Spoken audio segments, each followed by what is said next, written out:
வணக்கம். எல்லாம் எப்படி இருக்கீங்க? இன்னைக்கு ஞானசேகரனுக்கு தவறு பண்ணியிருக்காருன்னு சொல்லி இன்னைக்கு தீர்ப்பு கொடுத்துருக்காங்க. 2ஆம் தேதி என்ன தண்டனைன்னு சொல்லிட்டு அறிவிக்க போறாங்க. அம்பேத்கரோட சட்டம் கொஞ்சோண்டு வேலை செஞ்சிருக்கு, அவ்வளவுதான். கொஞ்சமா வேலை செஞ்சிருக்கு. ஏன் அம்பேத்கர் சட்டம் கொஞ்சம் வேலை செஞ்சிருக்கு அப்படின்னு சொன்னீங்கன்னு பாத்தீங்கன்னா, அம்பேத்கர் சட்டத்தினாலதான் நம்ம 2-3 நாளாவே அம்பேத்கர் சட்டத்தை பற்றி தான் பேசிட்டு இருக்கேன். ஏன்னா நம்ம நாட்டுல நடக்கக்கூடிய ஊழல்வாதிகள் அந்த சட்டத்தை வச்சுதான் தப்பிக்கிறாங்க. நீதிமன்றம் நீதிபதிகளை நிறைய காசு பணத்தை சேர்த்து வச்சிருக்கிறது அந்த சட்டத்தினாலதான் சேர்த்து வச்சிருக்காங்க. ஏழைகளுக்கு அதாவது ஒரு தவறான முறையில செயல்பட்டிருக்கான் அப்படின்னா அவனுக்கு தண்டனை கிடையாது, தேவைதான். தெரியாம ஒரு தவறு செஞ்சு அதுல மாட்ட வச்சிருப்பாங்க, அதுக்கு தண்டனை வாங்குறான் அப்படின்னா அவனுக்கு ஒரு நிறைய காசு பணம் இருந்தா மட்டும்தான் அவன் தப்பிக்க முடியும். இல்லைன்னா அவன் தப்பிக்க முடியாது அந்த கேஸ்ல இருந்து. எப்படினாலும் அவனை வச்சு வீட்டை அடிச்சிருவாங்க போலீஸ்காரங்க. ஏன்னா இப்ப இருக்கக்கூடிய சூழல் முழுக்க அப்படிதான் நடந்துட்டு இருக்கு. அதுவும் திமுக ஆட்சி வந்தாலே சட்டத்துக்கான ஒரு மரியாதையே இருக்காது. சட்டத்தை அவங்க சட்டம் மாதிரி கரண்டி தூக்கி ஓரமா போட்டு மாத்தி போட்டு போயிட்டே இருப்பாங்க.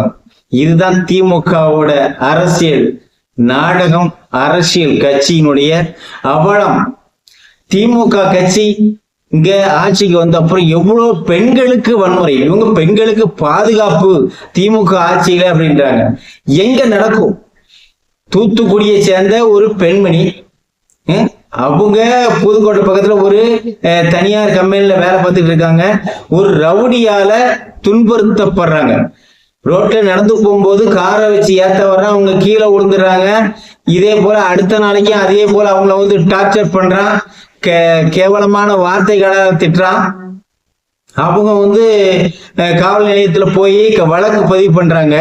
வழக்கு பதிவு பண்ணி அவங்க இருக்கக்கூடிய பெண் காவலர்கள் வழக்கு பதிவு பண்ணி அவரை கைது பண்ணிடுறாங்க. கைது பண்ணி சிறையில வச்சுட்டு 41 நாள் கழிச்சு வெளியில வர்றான்.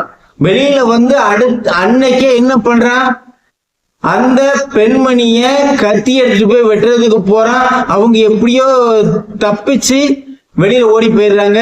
வேற ஒரு வீட்டுல போய் தஞ்சம் அடைஞ்சு அவங்க உயிரை காப்பாத்திக்கிறாங்க. மறுபடி போய் கம்ப்ளைண்ட் பண்றாங்க. கமிஷன் ஆபீஸ்ல போயிட்டு கம்ப்ளைண்ட் பண்றாங்க. அங்க அருகாமையில் இருக்கக்கூடிய காவல் நிலையத்துல கம்ப்ளைண்ட் பண்றாங்க. யாருமே எடுத்துக்கிறது இல்லை. என்னன்னு கேட்டா மறுபடியும் நீங்க அவங்க ஸ்பெஷல் டீம் போட்டிருக்காங்க. ஆனா அதெல்லாம் எல்லாமே நடக்குது. ஆனா விசாரணை பண்ணக்கூடாதுன்னு சொல்லி அங்க இருக்கக்கூடிய டிஜிபி கிட்ட போய் கேளுங்க, டிஎஸ்பி கிட்ட கேளுங்க அப்படின்னு சொல்லி மாத்தி ஒவ்வொன்றா இவங்க அங்க இருக்கக்கூடிய காவலர்கள் சொல்றாங்க. அதற்கான பிரிவு அதாவது ஸ்பெஷல் அதிகாரியா போட்டிருக்காங்களா அவங்க சொல்றாங்க அப்படின்னு சொல்லி இவங்க அந்த பெண்மணி சொல்றாங்க. இப்படிப்பட்ட அவலம் தான் இந்த திமுக ஆட்சியில பெண்களுக்கு இருக்கு. இந்த தண்டனை இப்ப இந்த பெண்மணி நம்ம அண்ணா பல்கலைக்கழகத்துல இந்த மாணவி பாதிக்கப்பட்டாங்க. அவங்க கம்ப்ளைண்ட் கொடுத்தாங்க. அவங்களுக்கான ஐடென்டி எல்லாத்தையும் வெளிப்படுத்திட்டாங்க இந்த திமுக போலீஸ். ஆனா அதுக்கு அண்ணாமலை அவர்கள் முயற்சி எடுத்ததுனால இப்ப விரைவான ஒரு தண்டனை அப்படின்ற மாதிரி, அதாவது அவங்களுக்கு குற்றம் செஞ்சிருக்கான் அப்படின்னு சொல்லி நிறுவனப்படுத்திட்டாங்க. 2ஆம் தேதி அதுக்கான தண்டனை கொடுக்க போறாங்க. அதுல எந்த ஒரு மாற்றமும் இல்லை. அது திமுக காரன் மாற்ற முடியாது. ஆனால் அந்த பெண்மணி இன்னொரு சாருன்னு சொல்லி சொன்னாங்களே, அதுக்கு என்னன்னு சொல்லி கேட்டாங்களா? எந்த ஒரு இதுவும் அதுல நடக்கவே இல்லை. நீதிமன்றம் ஞானசேகரன் ஒரு ஆளு இப்படியே அந்த போலீஸ் சொல்லி அந்த ஒருத்த மேலேயே கேஸ போட்டு முடிக்கிறதுக்கான முழு வேலைகளையும் செஞ்சு முடிச்சிட்டாங்க. இதுதான் இந்த திமுகவோட அரசியல். மக்களுக்கு என்ன தெரியும்? ஆடா இப்ப திமுக காரன் அத்தனை பேர் இப்ப தண்டனை கிடைச்ச உடனே சரி, இப்பயும் நாங்க எங்களுடைய ஆட்சியில தான் உடனே தண்டனை வாங்கி கொடுத்தோம் அப்படின்னு சொல்லி பேசிட்டு இருக்காங்க. 2ஆம் தேதி தண்டனையும் வாங்கி கொடுத்துட்டேன்னு சொல்லி சொல்லுவானுங்க. எல்லாமே சொல்லுவாங்க இந்த திமுக காரங்க.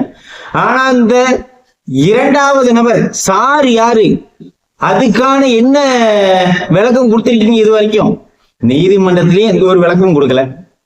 காவல்துறையும் எந்த ஒரு விளக்கமும் மக்களுக்கு கொடுக்கல. மக்களுக்கும் தெரியக்கூடாது, நீதிமன்றத்துக்கும் தெரியலாமா என்னன்னு தெரிஞ்சுதா இல்லையான்னு தெரியல. ஆனா மக்களுக்கு யார் அந்த சாருன்னு சொல்லிட்டு என்னன்னு தெரியல. ஏன் தெரிஞ்சுக்கணும்னா, இன்னும் பல்கலைக்கழகத்துல பல மாணவி இருக்காங்க, அவங்களுக்கு அவங்களே காப்பாத்திக்கப்படணும்ல, அதாவது தற்காத்துக்கணும்ல. இந்த மாதிரி சார்கள் வரும்போது நம்ம எல்லாம் முகத்தை மூடி எங்கேயாவது போய் மறைஞ்சு இருந்துக்கணும். பல்கலைக்கழகத்துல இவங்கெல்லாம் மீட்டிங்க்கு வருவாங்க, ஒரு அரசியல் நிகழ்ச்சியா அவங்க வருவாங்க, அவங்க முன்னாடி நம்ம எல்லாம் நிக்க கூடாது அப்படின்னு தெரிஞ்சுக்கணும்ல அந்த சாரு யாருன்னு. அதனாலதான் நாங்க மக்கள் கேட்கிறோம். வெளியூர்ல இருந்து எவ்வளவு பேர் அங்க படிக்க வச்சிருக்காங்க, எவ்வளோ அக்கா தங்கச்சி எவ்வளவு பிள்ளைங்க படிக்குது. எல்லாத்துக்கும் ஒரு பாதுகாப்பு வரணும்ல, யாருமே அது தெரியணும்ல. அதுக்கான ஒரு சின்ன முன்னெடுப்பு கூடி இந்த திமுக அரசு பண்ணல.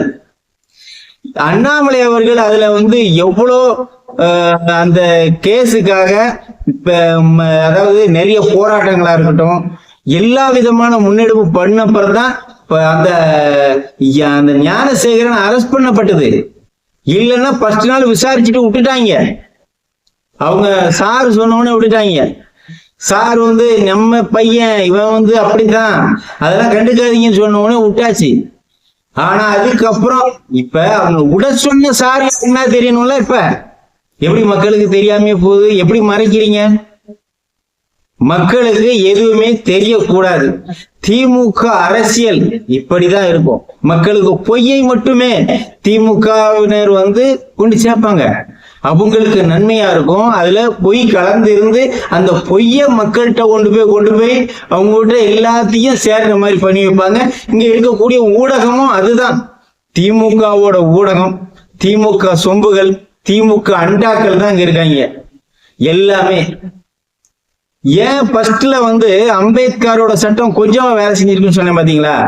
ஏன் அதான் அந்த கொஞ்சம்ன்றதுனாலதான் இவரை குற்றவாளின்னு சொல்லி நிரூபிக்கப்பட்டிருக்கு. ஆனா யார் அந்த சாருன்னு சொல்லி அவரை தப்பிக்க வச்சது பாத்தீங்களா? அது எந்த சட்டம்? அம்பேத்கர் எழுதுன சட்டம். ஒருத்தர் சொல்றான் தற்கூரின்னு சொல்லி எனக்கு இன்னைக்கு மெசேஜ் பண்ணிருக்கான். பரவாயில்ல, நான் தற்கூரியாவே எழுதுறோம், என்னைய மாதிரி பல தற்கூரி இருக்கிறோம். இந்த மாதிரி கேள்வி கேட்கணும்னு. ஏன்னா அந்த சட்டத்தை எல்லாம் மாத்தணும். அம்பேத்கர் எழுதின சட்டம் அந்த காலத்துல அவங்களுக்கு தகுந்த மாதிரி எழுதியிருக்கலாம், இல்லைன்னு தோணல. அது கரெக்டா கூடி அவர் இப்படிதான் இருக்கும் அப்படின்னு சொல்லி எழுதியிருக்கலாம். ஆனா திமுக கட்சி இப்படி ஒரு அரசியலுக்கு வருவாங்க, இப்படி ஒரு அரசியல்வாதி வருவான்னு சொல்லி அம்பேத்கருக்கு தெரியாம இருந்திருக்கும். திமுக காரன் எவ்வளவு ஊழல்வாதிகள், எவ்வளவு அதாவது எந்த விதத்திலையும் ஏமாத்தி மக்களை மயக்கி ஓட்டு வாங்கி அங்க உட்கார்ந்து கொள்ளையடிக்கிறத மட்டுமே முழு வேலையா செஞ்சிட்டு இருக்கோம் அப்படின்றத அம்பேத்கருக்கு தெரியாது. நம்ம திமுகவை பற்றி தமிழ்நாட்டுல விஞ்ஞானிகளும் தான் இருக்காங்க, விஞ்ஞான முறையில கொள்ளையடிக்கிறவனுங்க தான் இருக்கான். எப்படி? அதனாலதான் என்னைக்குமே தமிழ்நாடு பார்த்து எல்லா மாநிலமும் கொஞ்சம் எச்சரிக்கையா தான் இருக்கும். ஏன்னா இங்க இருக்கிறது எல்லாமே கொஞ்சம் ஏடாகுடமானதுதான். ஏன்னா இருக்கவன் அத்தனை பேரும் இப்ப இந்த பகல்காம் தீவிரவாத மக்களை ஒரு 27 பேர் சுட்டு கொண்டாங்கல்ல, அதுக்கு இங்கதான் பல கட்சிகள் அவங்களுக்கு ஆதரவா பேசினாங்க. இஸ்லாமிய இயக்கங்களே அவங்களுக்கு எதிராக தான் பேசினாங்க, தீவிரவாதிகளுக்கும் பாகிஸ்தான்காரர்களுக்கும் எதிராக தான் பேசினாங்க. ஆனா இங்க இருக்கக்கூடிய கட்சிக்காரங்க இருக்கானுங்க தெரியுமா தமிழ்நாட்டுல, அவங்க அவங்களுக்கு ஆதரவா பேசுறாங்க. அவங்கள உள்ளார விட்டதுதான் நீங்க தப்பு, கொன்னது தப்பு கிடையாது. உள்ளார விட்டதுனால தானே அவங்க கொன்னாங்க 27 பேரை. இப்படிப்பட்ட வியாக்கியானமான பேச்செல்லாம் தமிழ்நாட்டில் இருக்கக்கூடிய அரசியல்வாதி கிட்ட தான் கேட்க முடியும். எப்படி? இப்ப விஜய் அவர்கள் நம்ம முக ஸ்டாலினை பார்த்து கேட்கிறாரு, நீங்க அங்க மோடி கிட்ட போய் ஈடிக்கு பயந்து போய் காலில் விழுந்துட்டீங்க, உங்களுடைய அரசியல் இது நாடகமானது அப்படின்னு சொல்லி சொல்றாரு. சரி, இவ்வளவு நாள் எங்க இருந்துட்டு இருந்தீங்க? எதுக்கு திமுகவை எதிர்க்கிறீங்கன்னு சொல்லிட்டீங்க. திமுக பண்ற ஊழலை ஒரு நாள் கூட நீங்க சுட்டி காட்டி எந்த ஒரு ஸ்டேட்மெண்ட் கொடுக்கவே இல்லை. என்ன காரணம்? நீங்க திமுகவை ஊழல்வாதிகள்னு சொன்னா அவங்க உங்களை வந்து ஊழல்வாதி, நீ வந்து ஒழுங்கா வரி கட்டல அப்படின்னு சொல்லி உங்களுடைய வண்டவாளத்தெல்லாம் வெளியே எடுத்துருவான் திமுக காரன். அதனால பயந்து உங்களுடைய என்ன சக்திக்கு பேச முடியுமோ திமுகவை எதிர்த்து. ஏன்னா ஏற்கனவே நம்ம கமலஹாசன் அவர்கள் வந்து திமுகவை எதிர்த்து அரசியலுக்கு வந்து டிவி ரிமோட் எல்லாத்தையும் போட்டு உடைச்சிட்டான், இந்த கட்சிக்கா ஓட்டு போட போறீங்க அப்படின்னு சொல்லி கேட்டுட்டு அரசியலுக்கு வந்தார். ஆனா இப்ப என்ன பண்ணாரு, அதே திமுகவிடம் சரணடைந்து விட்டார், ஐக்கியமாகி கொண்டார். ஒரே ஒரு ராஜ்யசபா சீட்டுக்காக அந்த கமலஹாசன் ஐக்கியமாகி விட்டார். நீங்க எத்தனை சீட்டுக்கு ஐக்கியமாக போறீங்க? இன்னைக்கு எதிர்க்கிறீங்க. ஒரு டைம் எலெக்ஷன்ல நின்று 26ல நீங்க உங்களுடைய தோல்வி அப்படின்றது வந்து முழுக்க முழுக்க அது வந்து கன்ஃபார்ம் ஆகி போச்சு. மக்கள் மத்தியில நமக்கு தோல்விதான் அப்படின்னு உடனே அடுத்தது உடனே சரணடைகிறது அதிமுகவிலேயே திமுகவிலையா? திமுகவில் தான் சரணடைந்தீங்க. ஆனா பணம் இருக்கு அவங்க கிட்ட, உங்களை பணத்தை கொடுத்து காலில் விழ வைப்பாங்க, நீங்களும் விழுவீங்க, இல்லைன்னா அதிகாரத்தை காட்டி விழ வைப்பாங்க. ஆனா இன்னொரு முறை திமுக ஆட்சிக்கு வரக்கூடாது. அது வருமா இல்லையான்றது ரெண்டாவது. ஏன்னா அண்ணாமலை அவர்கள் இங்க அரசியல் இருக்கிற வரைக்கும் வராது அப்படின்றது வந்து மக்கள் மத்தியில ஒரு பெரிய ஒரு உறுதியா இருந்துச்சு.